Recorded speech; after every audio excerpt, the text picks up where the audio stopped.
Nagalit ako dyan. Kasi may show siya sa Davao. Ang gusto niya, bago siya magpalitan namin, interviewin niya na ako bago ako kumanta. Sabi ko, bes, hindi po pwede. Kailangan kanta muna ako. Kasi sabi ko, pag in-interview mo na ako at kumanta na ako, hindi na magpapalakpakan ng tao. Pakikinggan na ako niyan. Hindi ako marunong kumanta.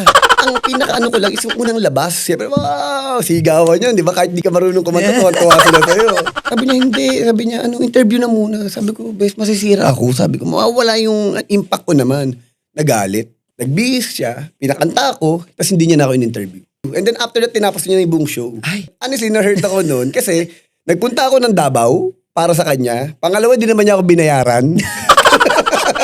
Tinext ako ng pinsan ko. Sabi niya, mag-away ba kayo ni Vice? Ay. Sabi ko, bakit? Kasi parang tinitira ka niya sa showtime eh. Ay. Sabi ko, bakit? Sabi niya ganun.